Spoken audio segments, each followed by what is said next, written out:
Have you ever felt like your best days are behind you? Well, today we sit down with Tom Ziglar, son of the legendary Zig Ziglar, and he's going to share how to make winning a habit. And he's also going to share how he lost 70 pounds without being sore and without being hungry. Definitely want to tune into this episode. As always, Kelly, well said. Let's get to it.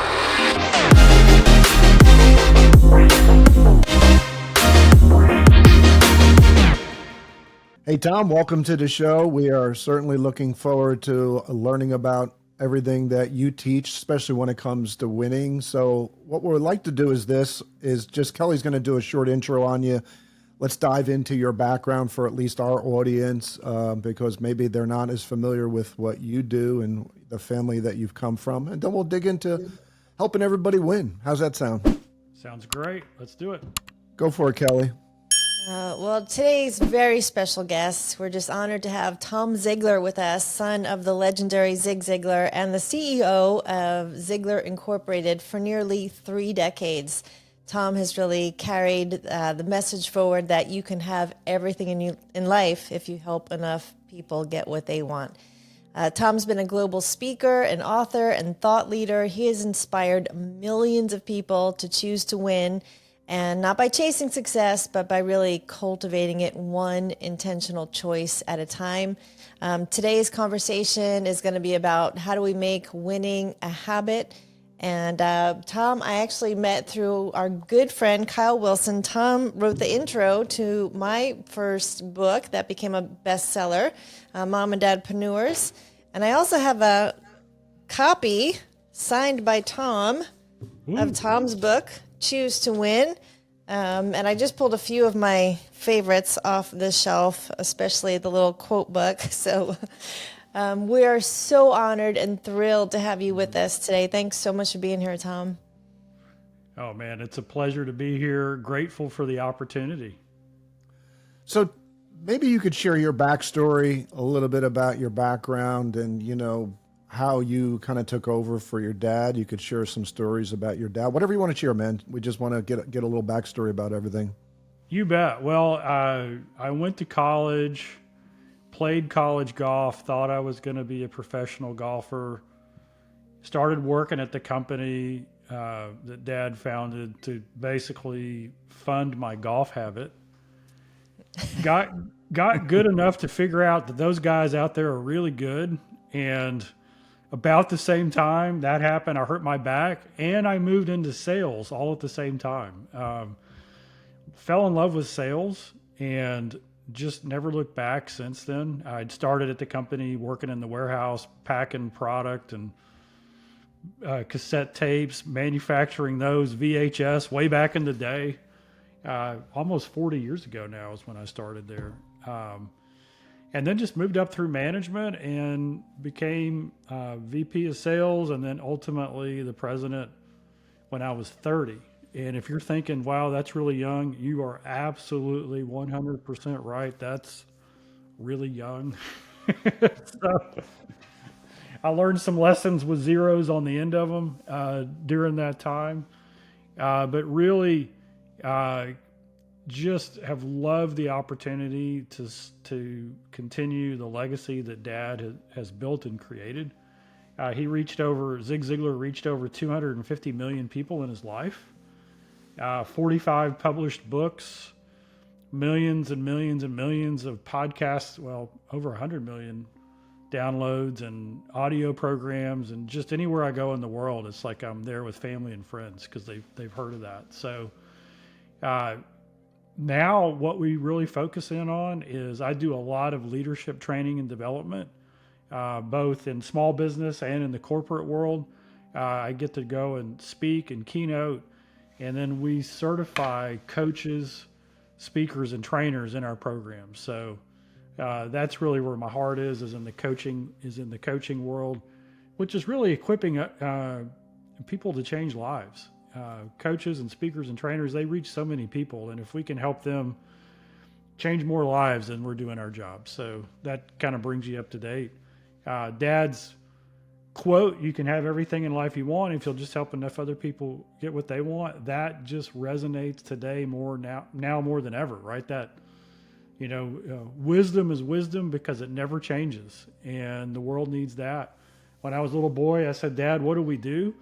He said, "Son, we sell hope and encouragement."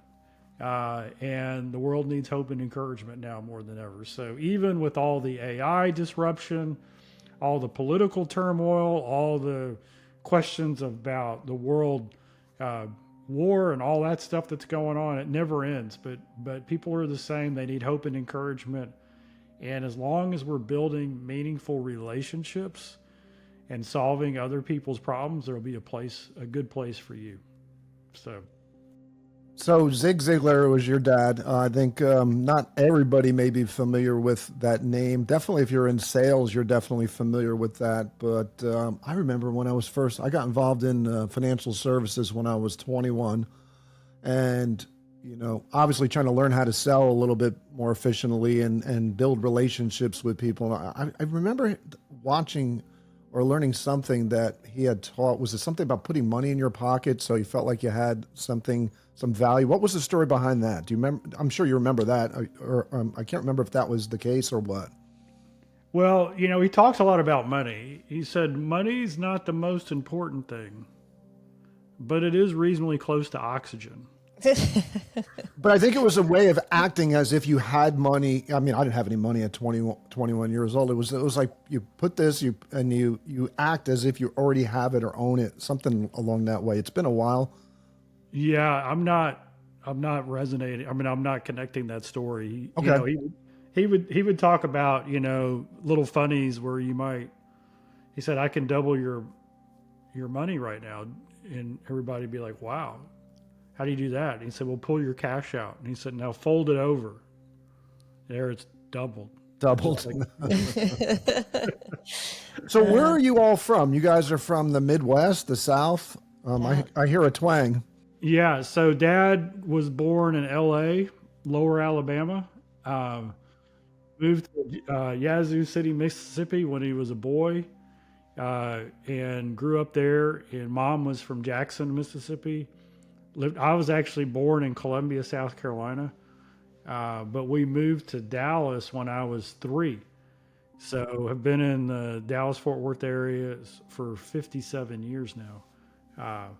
So Dad certainly he could really turn on the Southern if he needed to, but he spoke all over the country and all over the world. So he used it to his advantage when he needed to, but you could definitely tell he's from the South, but it wasn't overbearing. People. Well, what I love about people when they speak from the South, they just have a real easy way of speaking that resonates with a lot of people. And I think that was something that was important for sure. So what the heck's it like growing up with the number one sales trainer in the world, basically, at the time? I mean, was it fun? Was he always on your case about things? Was he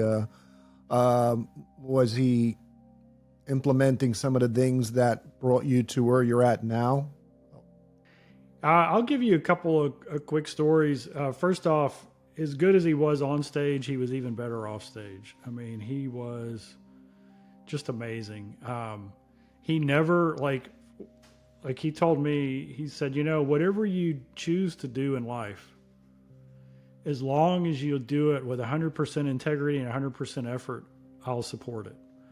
So he never said, "Oh, you should be a speaker, you should be in sales, you should do that." He never, of course he encouraged whatever we wanted to do, but those were the prerequisites. We had to do it with integrity and go all out. And that was just a huge blessing. And I think that was the best. I saw a video where somebody asked you what was the best advice your dad gave, and I think that's what the video was about. So that's excellent. Yeah, when I was in college playing golf, it was during the summer. He comes in, and this is how he would teach. It was summer break, and he comes in and he says, "Hey, I need to talk to you." And I go, "What's up?" He goes, "In about 3 weeks, your mom and I are going to go to Australia. I've got a speaking tour there. I'm going to be gone for 3 weeks. And I need you to take care of the house and everything while we're gone." Well, I was 20 years old and I really wanted to go to Australia. So I took all of the sales skills that my dad taught me And I said, Australia is filled with mean and dangerous people. Your bags are really heavy. You need a young 20-year-old to carry those bags and protect you. And of course, he kind of laughed, and because he knew I wanted to go. And he said, well, can I ask you a question? And I said, yeah. He said, do you still want to be a professional golfer? And I said, yeah, I do. And he said, well, I asked because I know you're taking lessons. You've got several tournaments lined up. You've got all your practices lined up. And if you went to Australia, you would miss that. So the question is, would going to Australia take you closer to or further from your goal of being a professional? Well, that's just not fair. I mean, that is ninja level, right? He closed you out very big time, man. That's yeah. amazing. So I had to answer that question truthfully, but he made me come to the conclusion rather than just telling me, you can't go. You've got things to do, right? So that's just the way he was. And that's the way he taught audiences. And the reason people love his voice, it's not just the soothing, calming Southern. It's that when he speaks, it's like you can imagine these things in your head. And many, many people have come up to me and they say, I feel like you're my brother, or I feel like your dad is my grandfather, right? That's kind of like the relationship they have with my dad through the audio programs that they listen to. So that's really, really cool. I'm just looking at this quote book, and our friend Michelle Prince actually signed this copy for me. Love Michelle. And I love how they broke it up by guidance and happiness and encouragement. And this was actually our friend Kyle Wilson who put this quote book together, and integrity. And these are some of his greatest quotes in this book. So going back, as Mark said, to when you were growing up, your house probably was filled with other pioneers in personal development that were friends of your dad's, because he, was just so friendly with that group. They seemed pretty tight knit. What was that like? Probably the greatest learning I had is, and I recommend every person do this. If you are in personal development, you believe in growth, you want to be better tomorrow than you are today, then you obviously invest in yourself and you get to attend events where these world-class presenters are. Do what my dad did. He took me with him. So I can remember being like 12 years old. And the speakers that day were Art Linkletter, Paul Harvey, Norman Vincent Peale. I mean, these are like the legends of that. And there's a picture of Dad and I sitting in the audience, and his arm is around me. And, like a father-son thing. And what I tell the audience, what I tell people is, look at that picture. He wasn't doing it to me. He wasn't doing it for me. He was doing it with me. And so if you have kids and you're going to these events and you're learning from the best, take your kids with you. It is like the best way. If you're listening to somebody on a podcast, or you've got an audio book or an audio program, have your kids take their earphones out and listen to the stories together. I remember so vividly when I was selling at the company, and people would buy the audio programs and they would put it in their cassette tape player in the car, in the cassette deck. And these parents would call in and they say, "You're not going to believe this. I started listening to your dad in the car, and the kids were like, 'This is terrible. I can't believe we have to listen to this.'" And he said, and then after about 5 minutes, it would get quiet, and then we would pull up to where we were going, and I would turn off the car, and they would say, wait, go back. You got to finish the story. And isn't that the greatest way to teach your kids, is just by they're learning with you instead of you doing it to them or for them. It's powerful. That is great. I was doing network marketing on my son's 18th birthday. He signed up, because that's how old you had to be to get your own account and start selling. And there was a trip to Nashville that very next week, and he came with me, and he went to his first event, and now he's 25 and he's in his second company doing sales. He was recruited out of college. And so it's beautiful to see how that has gotten in him, and it's been such a great path, and he's still learning and hopefully a lifelong learner as well.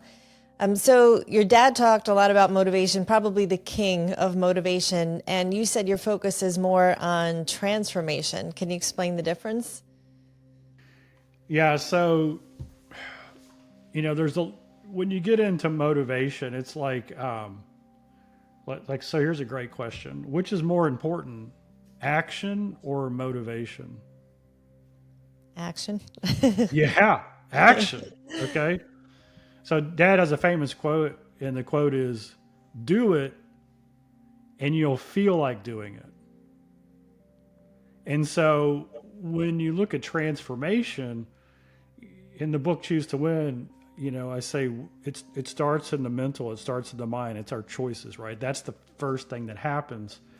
But we've got to choose to take action. I can sit around and try to think motivational thoughts, and I might actually feel motivated, but until I take action, nothing changes.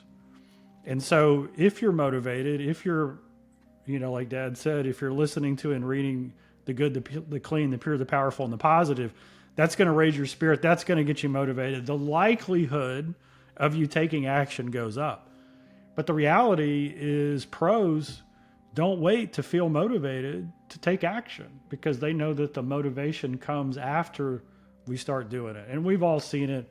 If you've ever worked out before, like right now, I'm on a streak. I've worked out about 1,270 or 71 days now. I started counting April 30th, 2022, right? And there's a lot of days where you start the workout and you don't feel like doing it. But 5 or 10 minutes into it, it's like, yeah, this is good, right? The sun's out, if you're outside or if you're in the gym and you're doing something, and the blood starts flowing and you get the endorphins going and all that, you feel like it, and it's the same thing. So motivation is important, but never forget that it's action and implementation that gets the results. Motivation makes you more consistent in that. And so then you've got to step back and go, okay, so what are the demotivators in my life? What are the things that are likely to bring me down? And we can look at all areas of life, like a distracted work area is a demotivator. A cluttered work area is a demotivator. Highly processed food and sugar drinks is a demotivator. Staying sedentary all day long is a demotivator, right? I mean, all these things like pile together into that. So not only do we have to do the things that keep us motivated, but we got to eliminate the things that bring us down. And the thing that you can never replace is actually the action part, where we commit to do it whether we feel like it or not. That's good. In the book, Choose to Win, on the physical chapter, you tell a story where your dad was about 36 or so pounds overweight, and here he is on stage telling people they could have everything that he wanted, and then he sort of had that moment. Can you talk about the BAM and the PC that he used to get where he wanted to be physically? Yeah, so he tells that story. It's awesome, but he goes to the Cooper Clinic, Dr. Kenneth Cooper, who is 94 and just wrote his 20th book or whatever. Amazing. I still get to talk to him regularly. He's just incredible. But he goes down there and he does the full checkup, and the doctor says, well, I've got good news for you. He goes, you're in great shape for somebody who's 65. And Dad said, yeah, but I'm 46. And he said, uh-oh. He said, but still not too bad for somebody who's 6'2". And Dad said, well, I'm 5'9". Well, that's just Dad's humor. So they cleared him to go and start jogging, which is really one thing I love about Dr. Cooper is he always updates his research and his study. So back then, everybody was supposed to jog. Now he's a bigger advocate of fast walking because of joint damage, but that's a whole nother story. But anyway, so Dad comes home and he jogs, and he comes out of the house and he jogs to the end of the block. And then he walks home. And then the next day, he jogs a block and a mailbox. That's why we call it the BAM program, block and a mailbox. And then day 3, he jogs a block and 2 mailboxes. And so this street, the mailboxes were probably, 50 yards apart, like 150-foot lots, right? So that's what he's doing. And so he calls it persistent consistency, PC. So consistency is when you have a worthy goal or objective and you do it every day or as often as necessary. So he was working out. I think back then he was trying to do 5 days a week. That was his schedule. And then so that was the consistency. But the persistency is he was going to do a little bit more. He was persistently taking it up a notch every time he worked out. So when he started, he just added distance to it. So a block and 3 mailboxes, and then then all the way around the block, and then 2 blocks, and then a half a mile, and then a mile, and 3 miles, and then 5 miles. But that's really what we can do in anything in life. We just we stay consistent, and we add a little bit to it. That's why even like high intensity interval training is fantastic, because even though you might do the same 20 or 25 minutes, you can up the intensity just a little bit every time you do it, or you can add in a different movement that gets you that persistency. But if you do it every day or as often as you said, it's just powerful. So I want to dive a little deeper into some of the things you're saying. So we're talking about winning as a habit. And when we think of a lot of professional sporting people, Tom Brady constantly wins. I can go on and on, in basketball, what's his name? LeBron James. These guys always seem to find a way to win at the professional level. What is it that we can do if we've been struggling with some of the behaviors in our life? So, obviously our age group is above 50, but we get people that listen to our show who are not 50. What are some of the things they can do to become more consistent or start winning in some of the things that they're looking to accomplish in their life, even if nothing has worked at this point? There's a couple of thoughts here.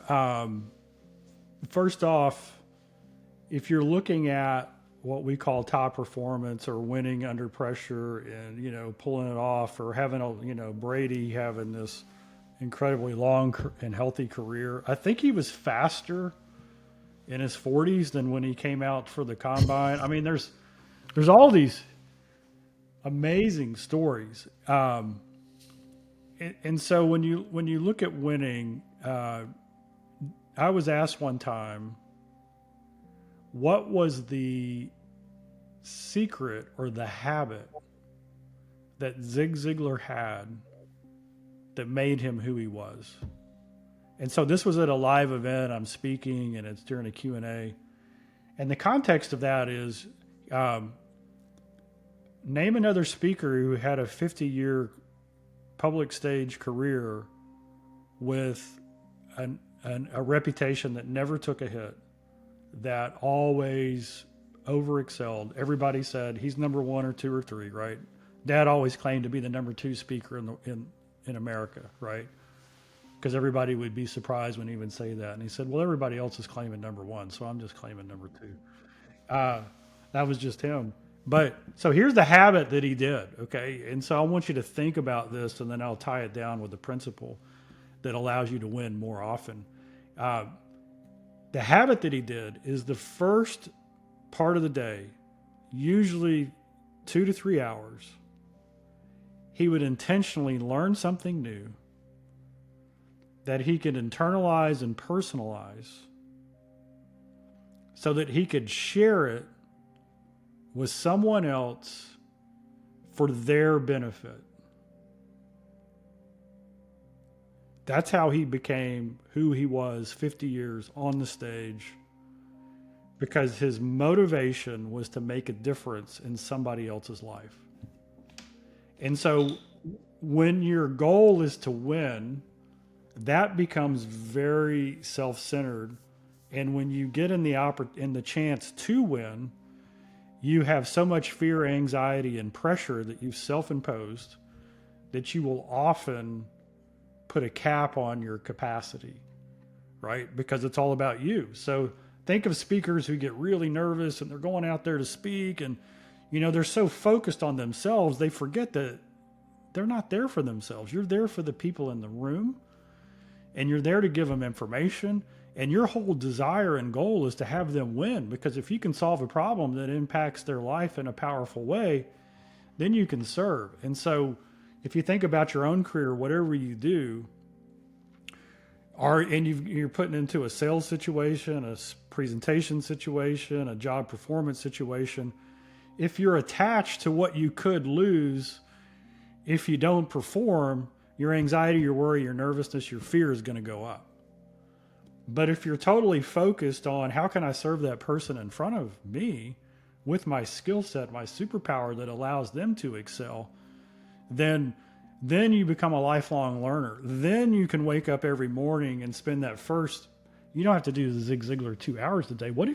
How much would your life change if you just took 15 minutes a day to learn something that would benefit the people you serve, and then you intentionally shared it with one of them? How much of a different person would you be in a year? And how stress-free would that be, that you're showing up in a way that you're just there for them?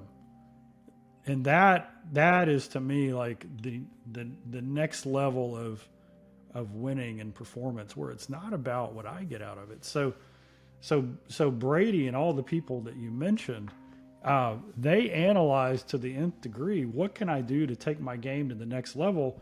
And Brady's legendary for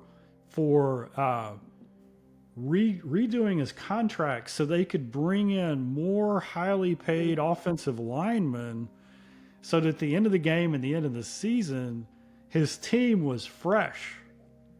And so even though he had this burning desire to win, he put the team in that position where they knew that he was sacrificing for them and he was willing to do whatever it took to take them to the next level. Well, then that gives him the credibility to say, here's the new standard. Come on, guys, let's do it. And so he had a culture of winning around him. So it's that sacrifice and they saw him getting there early and leaving late, and I don't know how much money he spent on his own personal health and well. I mean, it's like crazy dollars. Yeah, Guerrero, I think, is the name of the gentleman he worked with for his TB. What is it, Kelly? You probably know. TB12? TB12, yeah. So 2 to 3 hours of learning, absolutely simple. Anybody can apply to their life. What are some of the other things that we can get out of creating habits of winning? Anything else that you would suggest? Yeah. So when I wrote Choose to Win, when I was in the writing process, the book Atomic Habits came out. And so I made a conscious decision not to read Atomic Habits while I was writing Choose to Win, because Choose to Win is about habits, and I just figured that Atomic Habits would be about habits. So I didn't want to, I wanted to get the Ziglar take on habits. And so I wrote the book, published it, and then several years went by and I forgot that Atomic Habits was out there.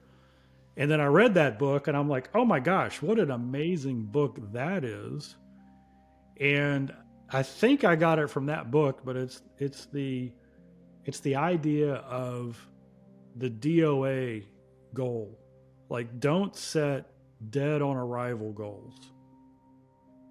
And so 3.5 years ago, when I set a goal, and my goal was to work out every day. Well, how you define that either makes that a DOA goal or a doable goal. Because if I said working out means an hour in the gym every day, well, I can't do that. I travel, right? There's some days where I travel 36 hours in a row to get somewhere. So the gym's not happening.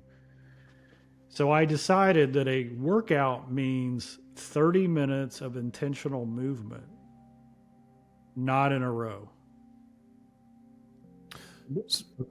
So the dead on arrival, I just want to clarify that it means that you're setting up something that you can't follow through on, correct?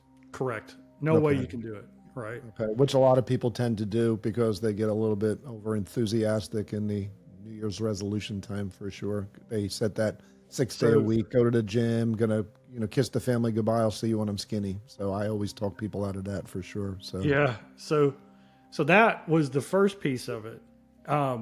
So 30 minutes of intentional movement that doesn't have to be in a row. So, flying to Australia, I've done a 10-minute workout in the airport, and then squats on the airplane for 5 minutes. And then when I land, I circle the airport 3 times. It's like, so that's it. And then I had to come up with my excuse.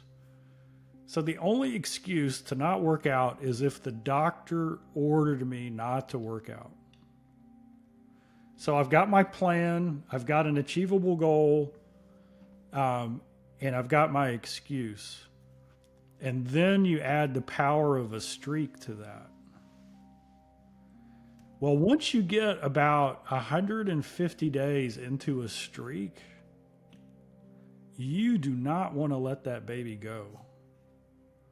And so there have been several times where I go, oh my gosh. And so 10 o'clock at night, I'm in there on the elliptical. It's like, we're not letting this thing go, right? It's not going to happen.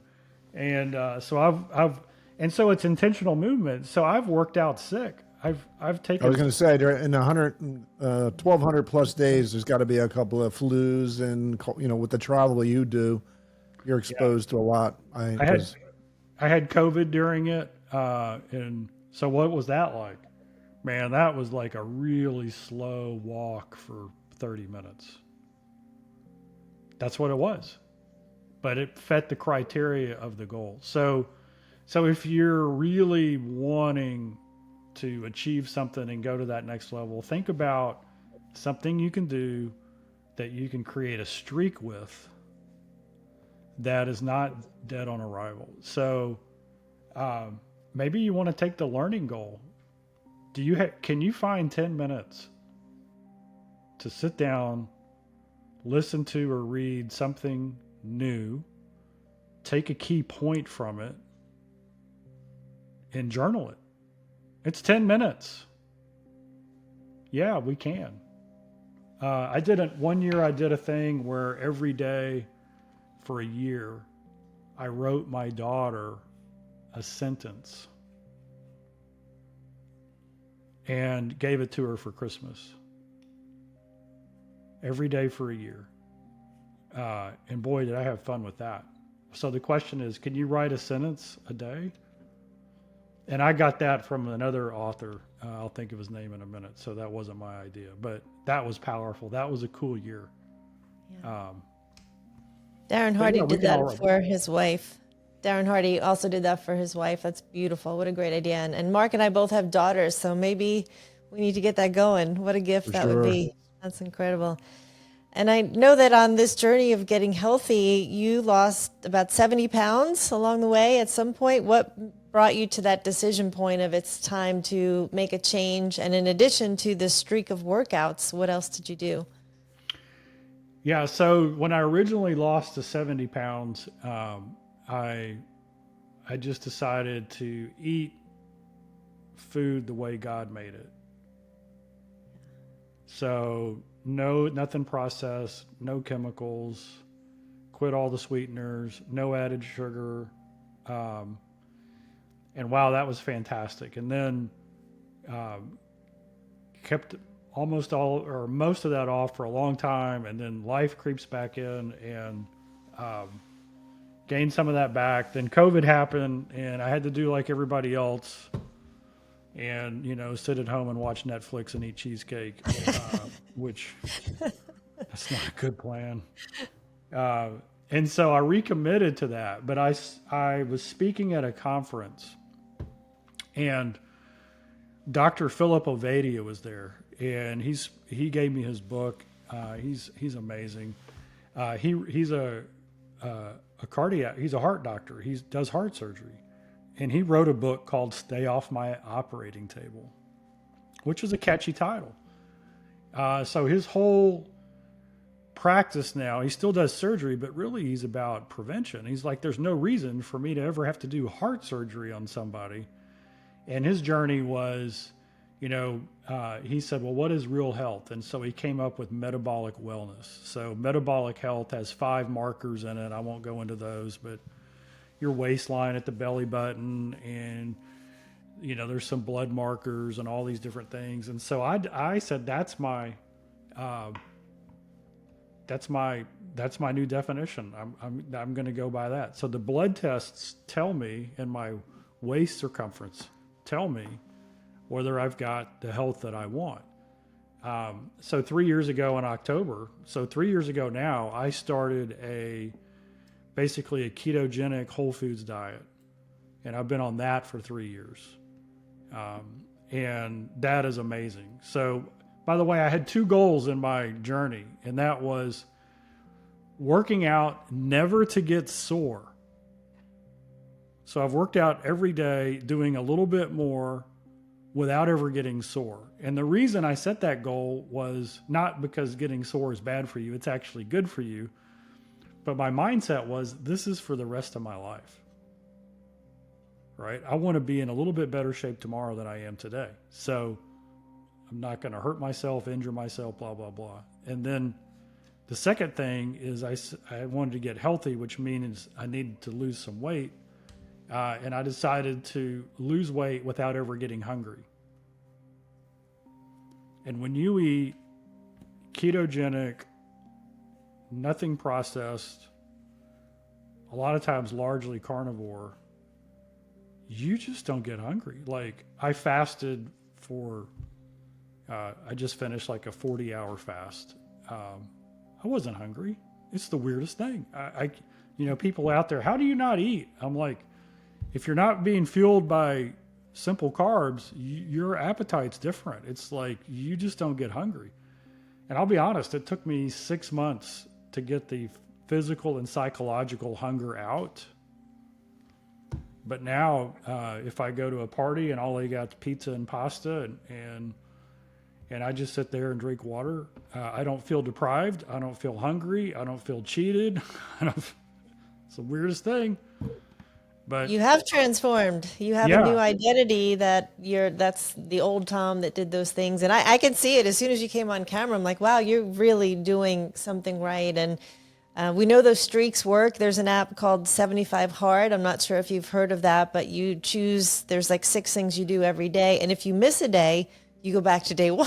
And so that motivates you to drink the water and read the book and, to stick to your plan. Well, So what's interesting about the 75 Hard is it resonates very similar to what you say, learn a little bit each day. And I know part of 70, I've never done 75 Hard. I did it twice. I know Kelly's a big proponent of it, but they also want you to learn read a book during it or a chapter. I forget what it is. Yeah.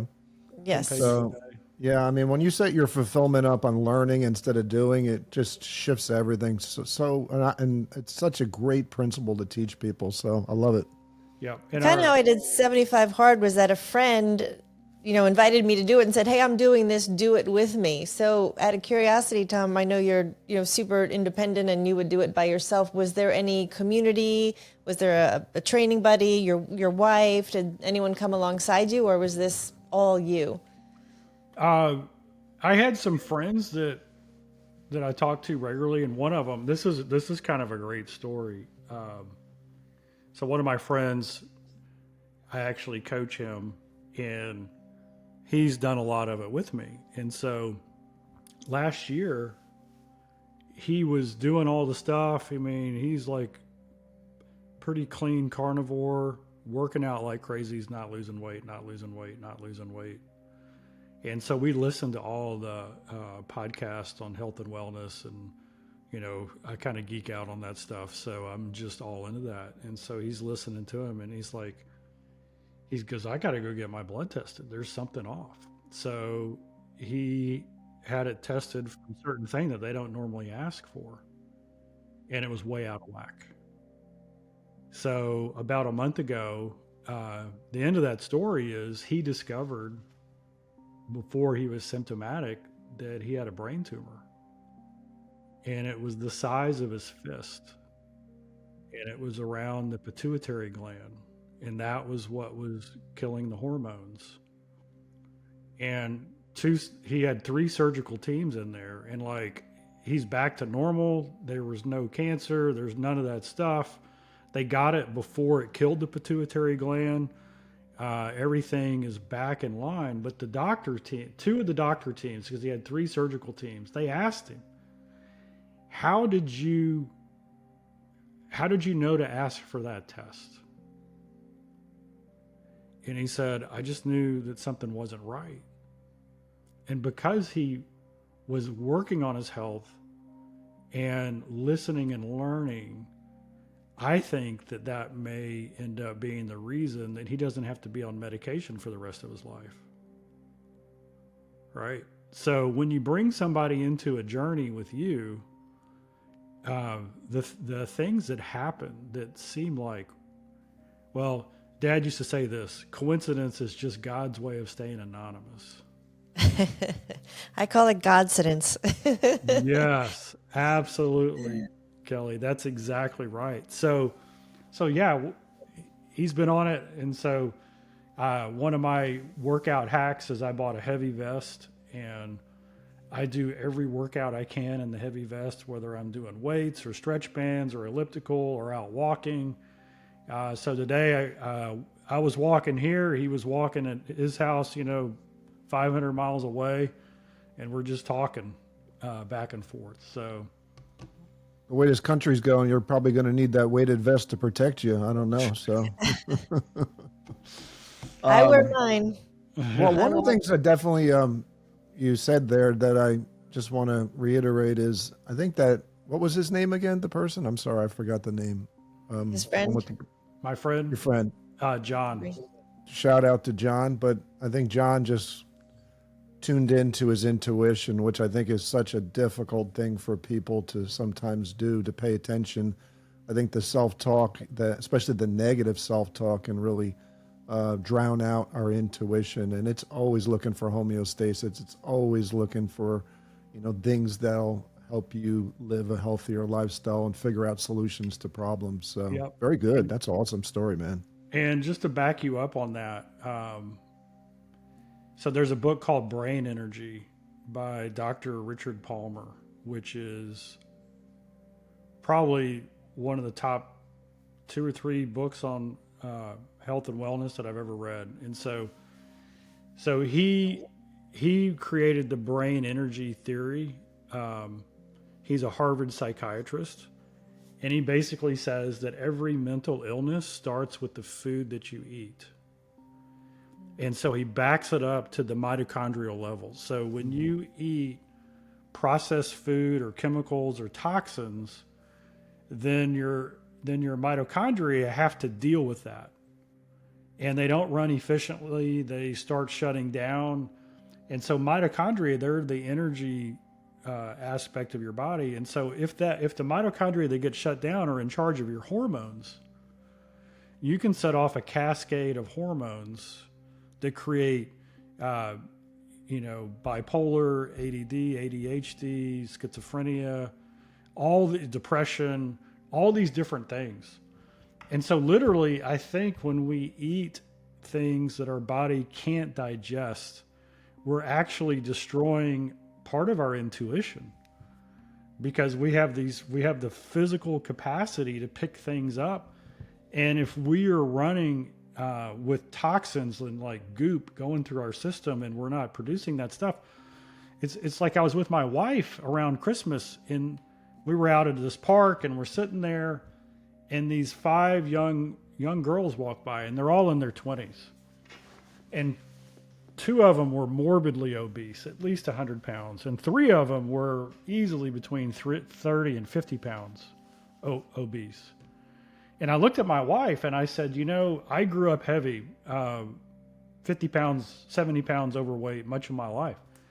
And I said, I used to look at people like that and think, wow, they don't have any discipline, because I used to tell myself, I don't have any discipline. And now I look at people like that and I think they don't have a chance, because they're eating food that's not really food, that's sabotaging their system, that is driving their weight issues. And and it's lowering their mental ability even to understand and accept new information that could help them get on the right path. I mean, people don't understand the mind body soul connection between the physical stuff that we eat and how it changes our ability to do stuff. It's like if you're coaching someone and they are in a state of anxiety or fear or worry, you can't give them logical things to do because they can't comprehend it. You literally have to change their emotional, physical state with, with CBT or breathing or something to get them down to where they can actually understand what you're trying to do. Well, you put toxins or garbage into your system, the same thing is happening. So sorry for that rant. But no, 2 points. No, two points. Kelly, you want to go or no? You I have go. 2 points. You Okay, go. 2 points. So number one is that fluoride, you mentioned about your intuition. I think fluoride plays a big role in that because it calcifies the pineal gland, which is also ties into your intuition. Yeah. So I think getting fluoride out of the water system, getting a reverse osmosis water system can be very helpful to that. And if your pineal gland's not working properly, then you're not producing melatonin properly, which means you're suffering through nights of sleep, which, as we all know, the byproduct of that. The second point I lost. Go ahead, Kelly. The second point I lost there for a second. I was going to say, just, speaking to our audience who's listening, who's at this midlife, 50 plus, and they're here because they do want to optimize their life. They do want to be better. And maybe they have spent a lifetime struggling. Maybe they are that person who's been 70 pounds, 100 pounds overweight. And it is complex. It is a body, mind, soul connection. What would you say to them to give them some hope, practically or transformationally? Any words of encouragement? Well, my favorite quote from my dad for years was this: "You are what you are and where you are because of what's gone into your mind. You can change what you are and you can change where you are by changing what goes into your mind." That's good. And so I took that quote and I made it shorter and literal. So here's my version of that. What you feed your mind determines your appetite. So what does that mean? If you say, and I'm not a big fan of, I want to weigh this or whatever. I'll give you an example. My functional medicine doctor is fantastic. So if you can get a functional medicine doctor who's really bought into this, that's a huge help. So he was asking me what my goal was. So my waist when I started this 3 years ago was 47.5 inches at the belly button. And to be metabolically well, it needs to be under 40.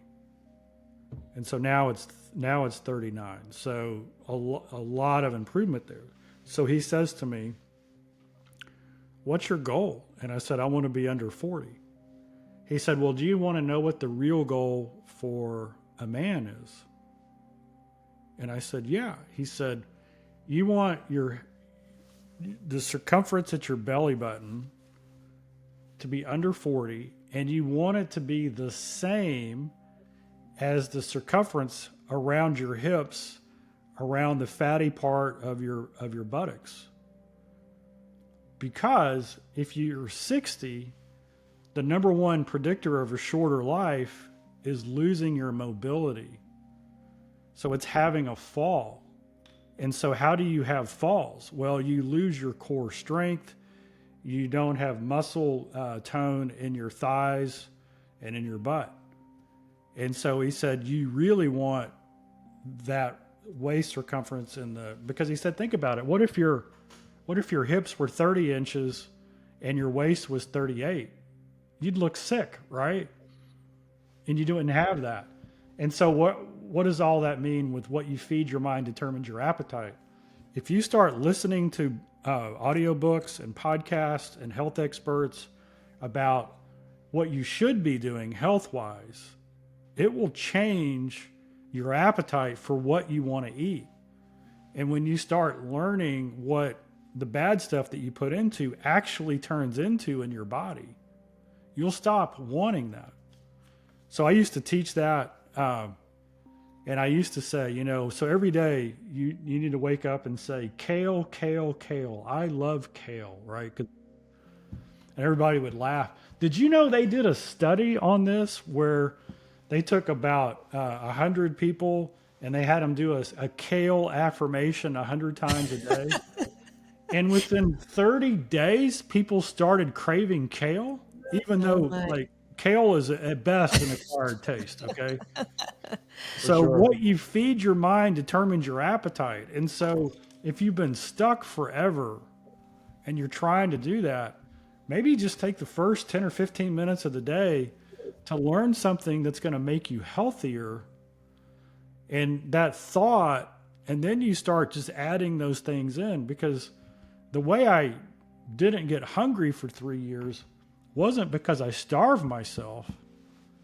It was because I ate clean vegetables and steak and proteins and everything that had a great fat and great volume. And my body said, wow, that's what I've been wanting the whole time. And I got rid of the bread and the pasta and all that stuff. So I was never hungry. I didn't say I didn't crave it for the first 6 months. I did. But yeah, so what you feed your mind determines your appetite. So decide who you want to become and feed it information that moves you there.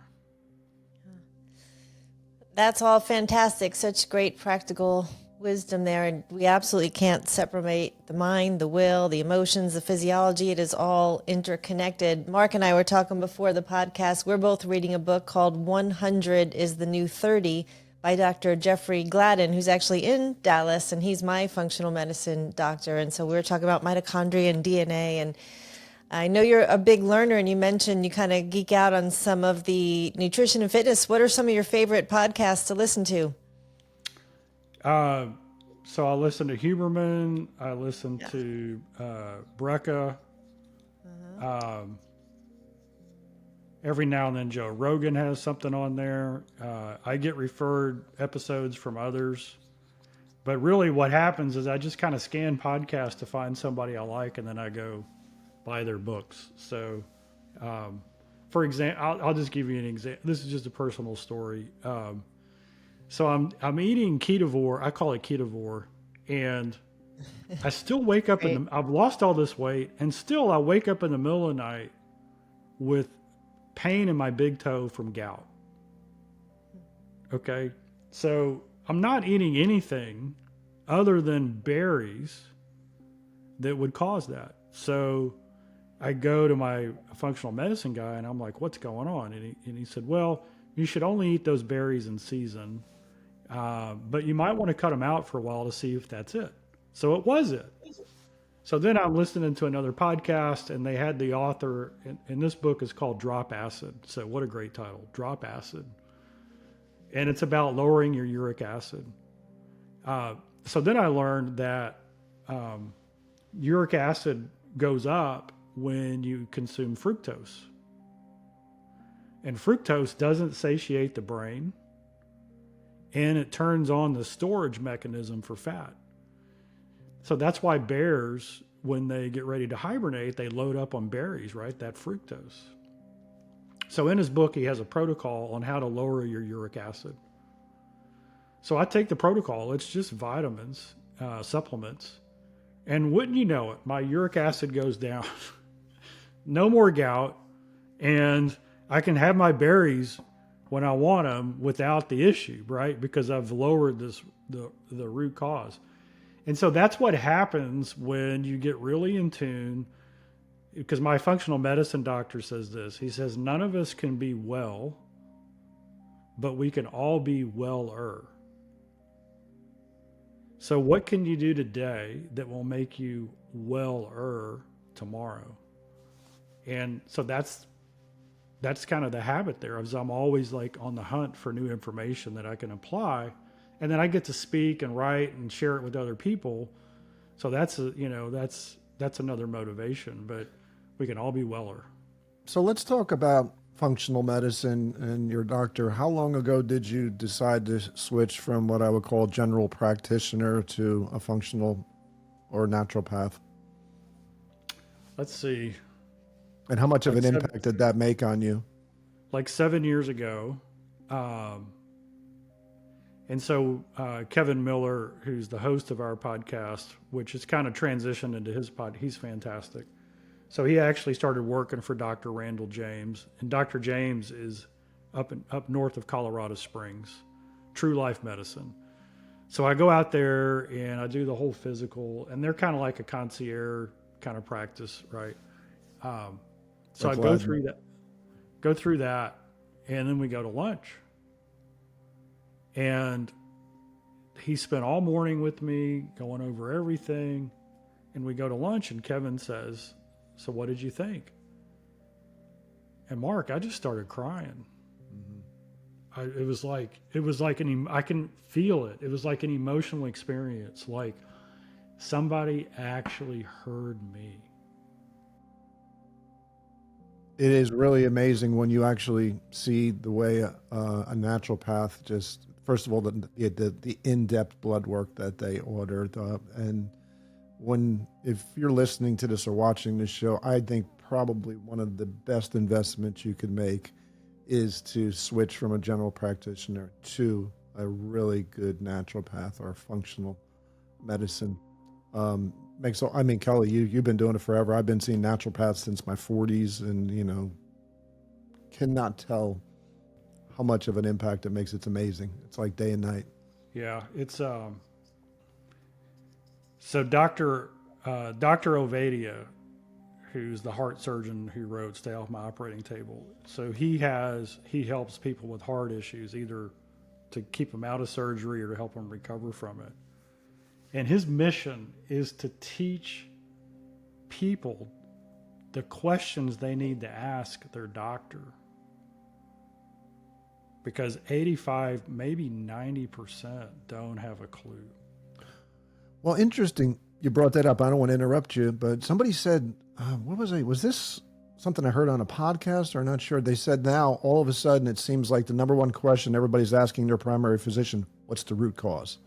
And that wasn't the case before. They were kind of like, okay, here's my medicine. Let me get the heck out of here with my blue slip, and I'm done. Now people want to know what is the root cause, what's causing this underlying pattern or behavior, unhealthy thing to take place in my life. So I don't know if that's because of Maha or after COVID, everybody's waking up. But what are your thoughts on where we are in the state of health in America today? Do you think we're turning the corner slowly, fast? Yeah, so I'm cautiously optimistic. I think some really positive things have been done, and more and more people are aware. But just to give you how deep rooted and bad it is, I'll give you two of my. I don't know. Do you ever argue with ChatGPT? Okay, That's my best friend. What are you talking about? So I go into ChatGPT and I said, so watch this question line, okay? I said, so humans compared to other animals, what is the human's competitive advantage? And the answer is, well, the brain, right? Because humans have an advanced brain and we can reason and we can talk and we can plan and we can prepare for the future and blah, blah, blah. And I said, okay. So then I asked the next question, how did humans get such a big brain? So from evolutionary science, which is all loaded in, it says, well, hundreds of thousands of years ago, humans, our ancestors, started eating a high-fat diet, which helps the brain grow. And so then I said, okay, so the brain is the human advantage, and our brains grew because of the diet that we were on. What percentage of the calories was, fat and protein and carbs? And it said at least 70, maybe 80% of the calories during that time was hunter-gatherer stuff, right? So it is almost all fat and protein. And so then I said, well, if a high-fat protein diet is what gave humans their competitive advantage, why does the American food pyramid flip that and recommend the opposite? Well, you could see the computer's smoke coming out of it, right? It's like, well, you know, science and da da da da da da. And so, like, here, if you have a doctor, if you're trying to figure out if your doctor is the right doctor for you, here's the question to ask them if you're over 50. Just say to the doctor, hey, if I make it a few more years, what are the top 5 reasons that are likely going to kill me? And the doctor is probably going to get it right. Oh, it's going to be a heart attack. It's going to be diabetes. It's going to be dementia. It's going to be cancer. It's going to be stroke. Oh, okay. So if I wanted to avoid those 5 things, what should I do different in my lifestyle? And if they say, well, just eat exercise and eat a balanced diet, you need to stand up and find another doctor. Because what they should be telling you is, oh, well, what causes that is the number one predictor of that is metabolic wellness. You know, you've got metabolic syndrome. And what causes metabolic syndrome is insulin resistance. And what causes insulin resistance is carbohydrates, specifically high processed carbs, high sugar, and those things. So if you want to avoid the 5 major things that are going to kill you, then you need to make sure that you don't eat things that result in that. It's as simple as that. If they don't know the answer to that, then they're not your doctor. Simple question. You don't know what you don't test. That's every GP, every general practitioner will probably say the same thing. Eat less, exercise more. I hear it all the time. So and sleep. Yeah. Oh yeah. And by the way, sleep is more important than everything I just said. It's like, you don't get to sleep. It's like, so 2 nights ago, I didn't get sleep. I knew I was fasting, so I had a big dinner, steak, and I splurged and I had a sweet potato. So a little bit more carbs than I normally had, but I'm fasting the next 40 hours. So I wake up and my Aura ring says, oh, your restfulness score was down and your sleep score was down. Why? Because I ate late, went to bed too close to the meal.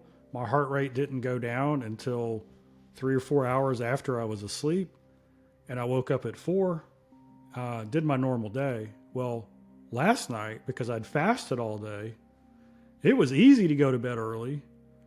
So my average heart rate last night was 52, and the night before it was 64.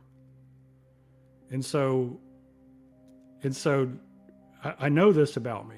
If I'm going to have a good day tomorrow, I've got to get the right kind of sleep tonight. And the right kind of sleep tonight starts really at noon. No caffeine after noon, and my last meal at least 4 hours before I plan on going to bed. So sleep is the number one thing. When I wrote Choose to Win, I said sleep, movement, and nutrition. Those are the 3 pillars of health. If I was going to add something to that chapter, it would be stress. I would talk a lot about stress management. So the other Chat GPT war I got into was, I asked this question. You ask an audience, do you love your kids? What are they going to say?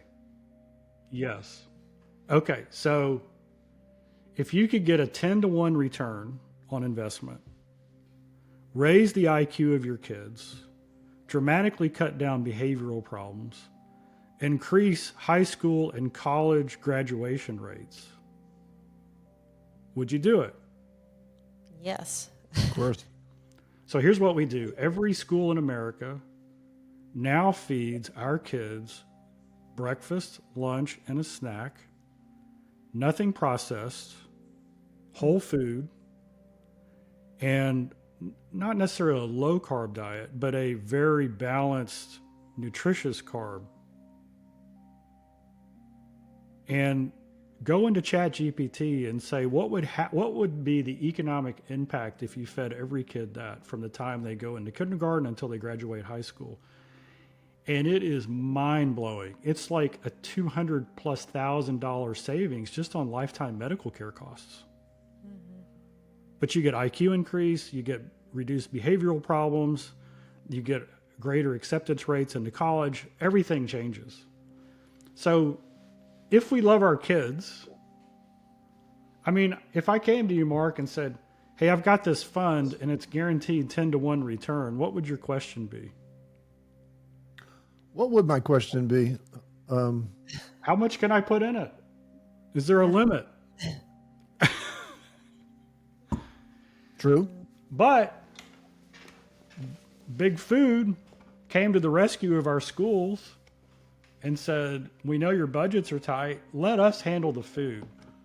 And so they took the kitchens out of schools and they send over prepackaged, pre-cooked Frankenfood, which we give to our kids all day, which accelerate their ADD, their ADHD, their behavioral problems, their acne, all of the self-image, their hormones go wacko, and they start having body image problems. I mean, this whole thing just cycles.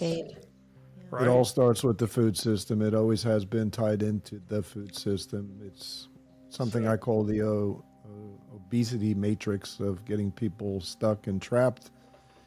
And it's certainly very profitable, for sure.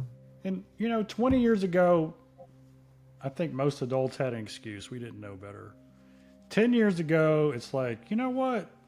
This isn't a coincidence. Now, if we truly love our kids, why don't, what if we got our local farmers to adopt a school and we got a famous chef in the area to cook, create recipes that are like, that the people that go to that school would love, but all the ingredients are just whole foods, right? It's the right stuff. I mean, it seems like this is not a left or right, liberal or conservative issue, right? I mean, who's against our kids having the best chance of success? So there's a high school here in Keller, Texas. I'm near you in the Metroplex here, Tom, and they have a whole school that starts in middle school that they have a full kitchen in there, and anyone who has any interest who thinks they might want to be a chef, and they actually run it like a restaurant with middle schoolers and high schoolers that does feed breakfast, and they teach them the front end and the back end, and it's a win-win that for all the students there, and what a beautiful thing for anyone with culinary interests and being educated. And so it is possible. It is happening in some places. So I'm all for that kind of initiative. Got to put good gas in the gas tank, no doubt. right. And all we got to do is study what they do in Japan, because this is what they do in Japan. Yeah, those blue zones where they live to be centenarians, 100, healthy, without medicine. And I've got clients in my 50s, 60s, 70s who said, if I knew I was going to live this long, I would have taken better care of myself. Well, we know better. Like you said, turn on a podcast, pick up a book. The information is there. The help is there. You don't need to spend a lot of money or do anything super fancy if you really want to get well. You can. Anyone can. Start by walking, like you said. So simple. Love that. Yep. Well, Tom, this has been so amazing. And I know you have a lot of great resources, your coaching program, your books. I know you've got your podcast. I think you have a newsletter that goes out. What is the best way for people to get in your circle of influence? Because it's so powerful. Two things. You can always go to Ziglar.com. Well, actually, three things. You can go to YouTube, and we have the Ziglar Coaching Academy. And I'm putting up videos all the time for coaches on how to coach people, either life coaches or leadership coaches, or you're coaching yourself. And the third one is, let me give you my email. I mean, you can email me directly tom@ziglar.com and just say, hey, I was listening to you on the Fit Over 50 podcast with Mark and Kelly, and I got a question. Do that. We've got a new program that's coming out. It's going to be out first part of next year, and it's for coaches. It's not a certification. It's a program, and it's called Be the Light. And it's how to discern and discover the truth.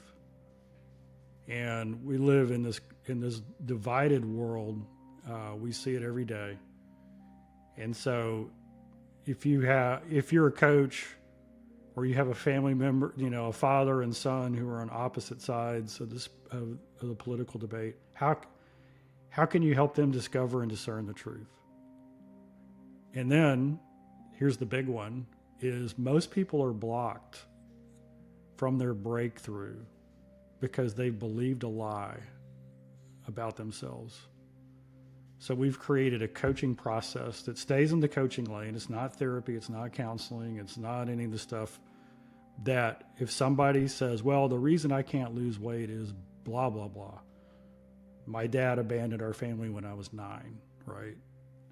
Whatever how do you help them discover the truth about that?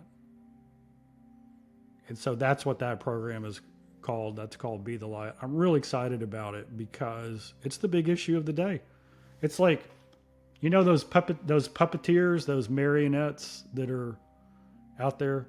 So let's just call it 95% of the U.S. population. We're all got strings attached to us, and those strings are social media and political parties and big pharma and big food and news networks, right? And so every time something goes off, we just do this dance, right? It's like we get, and it's whiplash. And then how do we fix it? Well, we look for certainty in the most uncertain place, which is the internet. We go online and we're like, oh, what? And it's like, so we depend on somebody else to do that. And so imagine these scissors that come across and cut all those strings to where we can start to discover and discern the truth using a process.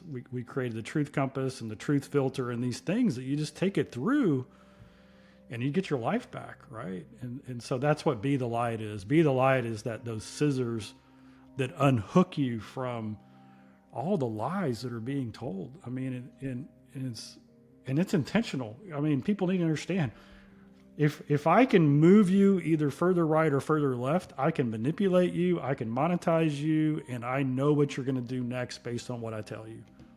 And that's probably the biggest mission that I'm on right now, is helping people to discover that, learn how to do that. That's phenomenal. Absolutely phenomenal. To get rid of some of those disempowering beliefs is just priceless. Yep, absolutely. Love that. Well, Tom, we can't thank you enough for being with us and reminding us that transformation is not a one-time decision. That is a lifetime of small, intentional choices that add up to winning, not just the days, but winning lives. So we want to give people hope. If people are ready, go get the book, Choose to Win. Go find out about the program, Be the Light, the coaching program. We just want to encourage you to go out and be the best version of yourselves. It is not too late. If you're still here, then there's time. So, Tom, thank you so much. This was such an inspirational episode. And for anyone out there who needs to hear this, choose to win, share the episode. And thank you again, Tom. This was fantastic. Thank you so much. Tom, you definitely walk the walk, talk the talk. Appreciate you sharing so much insight. Choose to Win. Go check out Tom. Follow him. I think you could definitely get a lot out of what you put into this. And outside of that, we appreciate you being on the show. That is a wrap. Thank you all for tuning in. Hopefully you got something out of this today you could apply to your life and live a healthier lifestyle. In the meantime, we will see you all in the next episode. Bye-bye now.